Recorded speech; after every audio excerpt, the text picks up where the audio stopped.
રામ રામ ભાઈ બધાને. આ છે મારો 75 હાર્ડનો ત્રીજો દિવસ અને આ 75 દિવસમાં આપણે વાત કરીશું કે તમારા બિઝનેસને આપણે કેવી રીતના આગળ વધારી શકીએ અને નવા માર્કેટિંગના લેસન્સ તમે કેવી રીતના શીખી શકો. તો આજની સ્ટ્રેટેજીનું નામ છે રેસિપ્રોકેશન. હવે રેસિપ્રોકેશનનો મતલબ શું થાય કે જ્યારે આપણે કોઈને કંઈ પણ આપીએ છીએ અને ત્યારે સામેવાળાને એવી ઈચ્છા થાય કે એમણે મને આપ્યું છે તો હું પણ એમને સામે કંઈ આપું. હવે આ સ્ટ્રેટેજીને સિમ્પલમાં કહેવામાં આવે છે રેસિપ્રોકેશન. અને આ સ્ટ્રેટેજીનો ઉપયોગ કર્યો હતો ટોમ શૂઝ નામની કંપનીએ. હવે એમણે શું કર્યું કે કસ્ટમર જ્યારે પણ એક નવા પેરની શૂઝ બાય કરશે ને ત્યારે એ લોકો એક નવા શૂઝની પેર એક એવા ગરીબ બાળકને દાન કરશે જેમને ખરેખર જરૂર છે.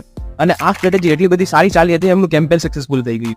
અને બીજું એક એક્ઝામ્પલ છે ઇસ્કોન ટેમ્પલનું. જ્યારે ઇસ્કોનના સાધુઓ અમેરિકામાં હતા ત્યારે એ લોકો પૈસા માંગવા જતા ત્યારે અમેરિકાના લોકો એમને દૂર ભગાડતા હતા, પણ પછી એમણે ચાલુ કર્યું ગુલાબ આપવાનું. હવે જ્યારે ગુલાબ આપતા ત્યારે લોકો તો ઓબ્વિયસલી ફ્રીમાં લે નહીં, તો એમણે કીધું એમની સામે એમને પૈસા આપવાના ચાલુ કરી અને અત્યારે તેઓ ભગવદ્ ગીતા વેચે. હવે તમે મને જણાવો કે તમે રેસિપ્રોકેશનને ક્યારે યુઝ કર્યો છે કે નહીં, અને નો કર્યો હોય તો મને ફોલો કરી